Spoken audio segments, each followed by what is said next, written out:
Hello everyone, welcome in. Welcome to my video, baby. Welcome to my channel. Welcome to my video, all the above. If you're new here, hello, my name is Josh. If you're not new here, welcome back. Thank you so much for coming back to my channel. Today, girl, we're going to be watching Doechii, Denial is a River official lyrics and meaning. Genius verified by Genius. I'm late, child. Like I am late, says the White Rabbit girl. Porn star in training. I'm fucking tired. But yeah, child, I am like a year late. October 17th, girl, 2024. Girl. Damn. Better late than never, child. So let's dive on in. And a man in the source is in me. It's not in a bottle, it's not in a label, it's not in a man in a suit, it's not in a dollar bill, it's not in a radio. It comes from me. And I don't need anything outside of myself and the glory of God to lead me anywhere in my career. And once Period. And she still got the period. She still got the tape on her face, on the side of her face, period. I did that, I was like, I'm gonna write a mixtape. It's gonna be fantastic. I'm gonna tell my story the way I wanna tell it. I don't care about hits! Shut up! And I made the mixtape. Girl, I'm tired. So apparently her label and fans have been saying something about hits. You need to make a hit or something. But no tea, no shade. And she's tired of people saying like it's not a hit. It doesn't sound like a hit to me. But is it a hit though? But is it a hit? Hit dogs will holler. And no tea, no shade. If you think about it, how can you make? I'm pretty sure artists are trying, like the artists that write, rap, sing. To them, their songs, maybe not all of them, but to them, their songs are hits. So it's like, it's everything. Music is wait, music is subjective. What? I think I think y'all know what I mean. I think I said it right. Yeah, music is subjective, whatever, something like that. Like I'm pretty sure the artists are trying to make hits that'll make people buy their stuff. No one wants to make a flop album. Like no one wants to make a flop song, a bad song. Speaking of which, I need to react to Flop Talk. I have not seen Flop Talk in a long ass time. Nor reacted to him in a long ass time. But yes, I'm pretty sure these artists are trying to make hits. And at the same time, some people like Doechii said, they just trying to tell their stories, like make their voice be heard and stuff. And that's on period. Denial is a River represents two things for me. One is just the pure storytelling element of hip hop. It takes me back to like a Slick Rick children's story type of energy, which I really, really value and love. The other half of it is just me in a humorous way talking about a lot of dark things. It's like a diary entry. I was in the studio and I actually had a real journal entry. And I was like, I'm just gonna say my truths very, very honestly and rawly, and I'm not gonna like try to be metaphorical about it. I'm just gonna tell a story in chronological order and unpack what's happened to me over the past couple of years. It took me a couple of days to write it, but once I got it, it was out of there. Period. Remember old dude from 2019, nice clean nigga did me dirtier than laundry. Took a scroll through his IG just to get a DM from his wifey? I was so confused. What should Doechii do? She didn't know about me and I didn't know about Sue. I opened up the messages and had to hit the Zoom. Turns out the girl was really a dude? Okay, first of all, let's clear the air. I wasn't going through his Instagram. He gave me his login because he needed me to do something. And then I got a DM through his Instagram because I just want to clear that up. And I saw the DM and I was like, oh my God. Like, I just assumed, okay, he's cheating on me with this girl. I'm just gonna see what she's about. I open up the profile and it's not a girl, it's a guy. And mind you, this is like a guy who is very much like, I'm straight, I don't know, alpha male, girl, Turns out he one of the girls, which is okay. You could have told me that. Nigga think he slick back till I... Girl, I'm fucking tired. One of the girls. Girl, look. No tea, no shade. No tea, no shade. The ones that be doing too much, girl, and whatever, they'll always... You can be as masculine as you want and be as manly, masculine as you want. And still, y'all men be doing too much. Some of y'all men be doing too much. Y'all can act like that all y'all want and still be looking at a dude. Just calm down. I don't know if I said in a video, I don't know if I said like in a reaction before or not. Me personally, I understand it's different if you're like family oriented and shit. But me personally, if you're a grown ass man, you got your own house, you got your own house, got your own car, 2 jobs, work hard, you a bad bro. Like you work, you pay your own bills, you got your own house, your own car. Me personally, in my opinion, nigga, come out the closet. Come out the closet. Like, don't be like, cause some men, I understand some men are like obviously like discreet, you know. Your bitch, your business is your business, our business is our business. However, the ones that are like, they'll intentionally change the way they walk, they don't, they like have to catch themselves and shit. Girl, just go ahead and do it, girl. You're an adult. It's your life. It's your life. You need to please yourself. You need to be happy. You need to mentally all the way be happy with yourself. You need to love yourself. Bump these people. Even your parents. Parents, bump them. They don't like what you got going on. They taught you all this stuff, and y'all know what I mean. They taught you all this stuff, like, and just no, bump that. Bump them. Love yourself. Love yourself first. Be happy. Be who you are for your pride. And that's on period.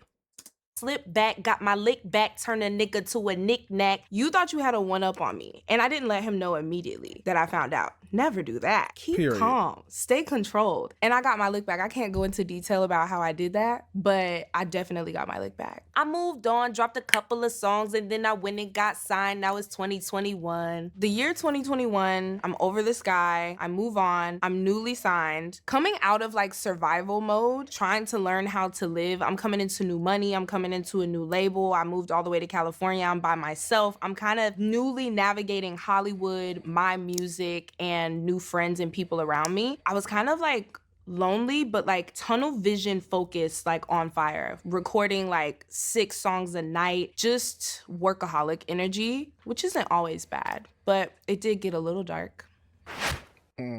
Platinum record this, viral record that. I'm making so much money, I'm all over the net. When I was first coming up, the first song that I had to blow up on TikTok was Yucky Blucky Fruitcake, and then I had another one blow up, which was Persuasive. We also had Stress, which went viral as well, and What It Is. And around that time, it's interesting because those songs were doing really well on the internet, but I feel like over time, it started to influence how I was making music. When you're in the industry and you have a label, when something works, they want you to keep doing what works, which isn't a bad thing. But I realized that I was outgrowing that, and that formula didn't work for me. So I moved on. I'm moving so fast, no time to process. And no, I'm not in the gang, but I'm always on set. Everything was moving so fast and happening. I'm doing award shows and doing interviews, and I'm doing press, and I'm doing shows, and I'm just like, all of the drastic changes that happened in my life, I haven't taken a beat to process what has happened, which means to evaluate, how am I doing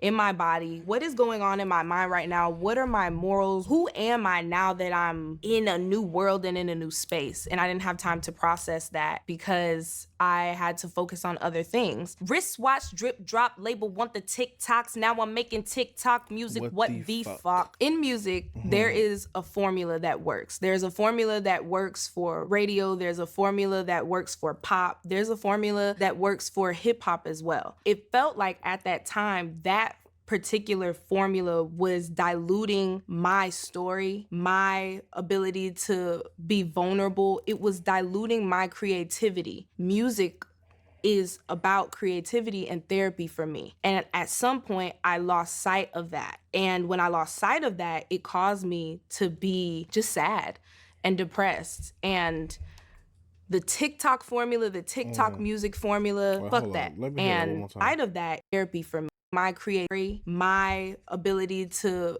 be vulnerable, it was diluting my creativity. Music is about creativity and therapy for me. And at some point, I lost sight of that. And when I lost sight of that, it caused me to be just sad and depressed. And the TikTok formula, the TikTok music formula, fuck that. It's cool, but not right now. I need a cleanse, need a detox, but we ain't got time to stop. The charts need us. Now I'm speaking from the perspective of what other people are telling me. It's like a codependency on like, okay, well, these people know what they're talking about. And they like, okay, shorty, you can't slow, nothing stops. The train doesn't stop. You gotta still keep doing what you gotta do. We gotta hit these charts, so we need to make these hits, and they gotta sound like this, and they gotta move like that. When I say stop, I'm not meaning like literally stop working. I think I'm talking about stop creating from the perspective of what other people want you to make. Stop depending on labels and fans and people telling you the type of music that you should be making because this is what sells, and what sells makes a great superstar. That is not fucking true. You selling doesn't make you a great artist. And what's priority to me is being a great artist. So I had to stop that. Fast forward me, 2023. Period. I'm stacking lots of cheese and making money. My grass is really green, and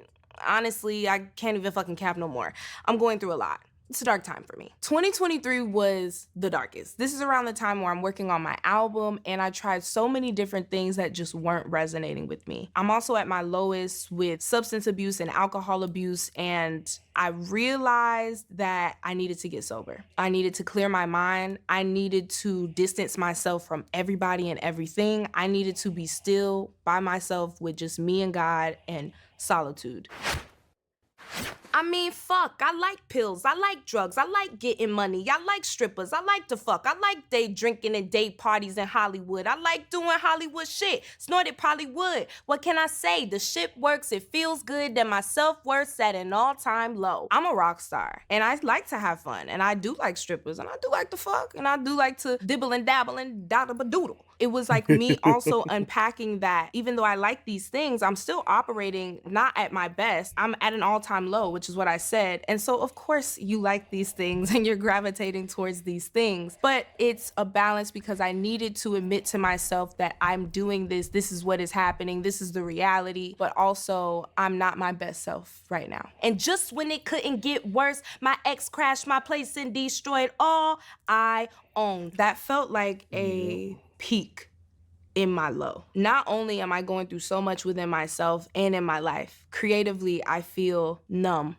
which broke me because the only thing that I love to do is music. It's how I communicate with God and how I communicate with the world. And on some real shit, I just felt like I couldn't even make music without drinking, which was really sad for me, and I knew it was serious. But in the midst of all that, a partner that I love so much destroyed everything that I worked hard for. At that point, I felt like, okay, I have nothing. I am broken. My home is broken. I don't feel safe in my space. I don't have a space within myself. This is it. Whoopsie, made a oopsie. $100,000 oops made me loopy. Honestly, I'm escaping being serious about this, and I'm in denial.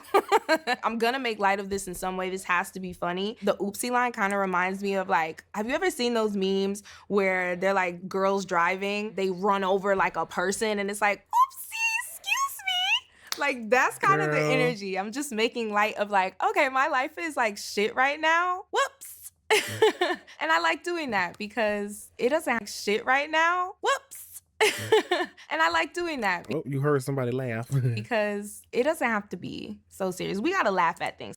I haven't seen that many Genius interviews and whatever, but I think that's my first time ever hearing somebody like Like do something, say something, laugh, chuckle, whatever. Sometimes. I ain't a killer, but don't push me. Don't want to have to turn a nigga guts into soup beans. The last couple of lines where I get really serious and my voice starts to growl like this. It's the first time in the whole song where I'm actually expressing anger as anger. I built up this whole story and I waited intentionally to the last lines to really give it to you and let you know, like, no, I'm actually really pissed off and you about to have me revert to somebody that I was supposed to leave behind. That's why I did it that way. And I also just like have a lot of Eminem influence, that Slick Rick, even like Nicki Minaj, the way she animates her voice to just evoke an emotion. So that was what that was. Period. My cover art for Alligator Bites Never Kill, I'm holding an alligator. That was a powerful moment for me. It was a little scary because it is a real alligator. Lots of my fans ask me that. I'm holding an albino alligator, which is one of the rarest animals. They can pretty much adapt in any environment. Cold, hot, wet, dry, doesn't matter. And that represents me. I'm a survivor by heart. And I think I just started realizing and learning how to live instead of how to survive. In the cover art, I am wounded and I have been bitten, but I am also the gator. And it's kind of like these wounds you can hurt yourself, but you can also heal yourself. And you will heal. Is there another aspect of the song that we didn't get to that you feel like we should? Oh my God, my double entendre. No, I'm not in a gang, but I'm always on set. Catch it. That's all.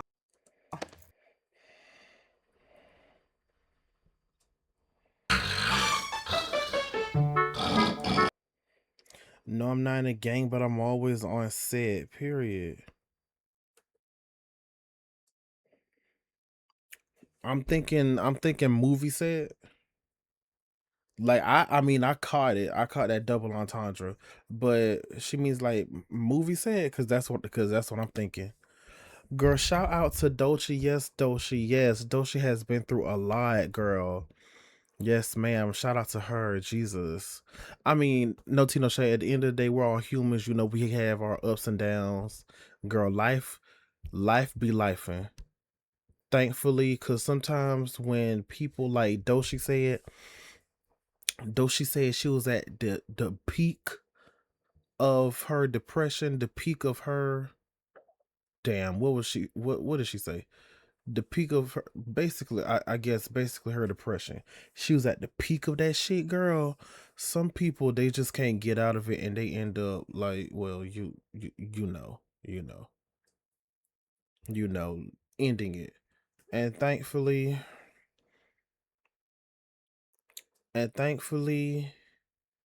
she didn't do that. Thankfully, she didn't do that. And that's also why she didn't say anything about therapy. So apparently, she was like her own therapist and music. And apparently, music was also basically like her,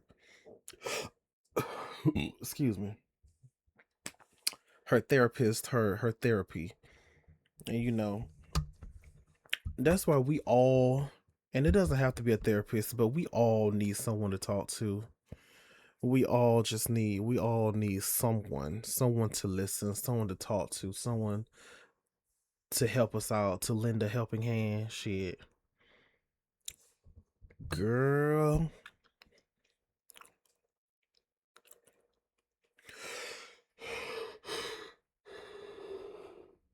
Excuse me. But yes, girl, come on, Dolce. Yes. And she didn't say it, but okay, the ex that trashed her apartment, that was not the ex that was gay. So okay, that was not the one that turned out to be gay. Well, bisexual. Yeah, in the queer community.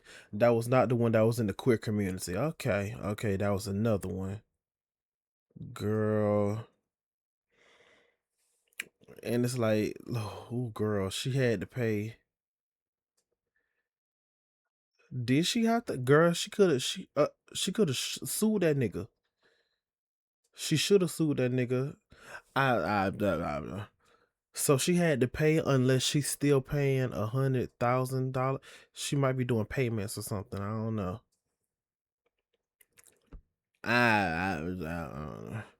Girl, that's a lot of goddamn money. Jesus Christ. Alrighty. Oh, girl, I'm.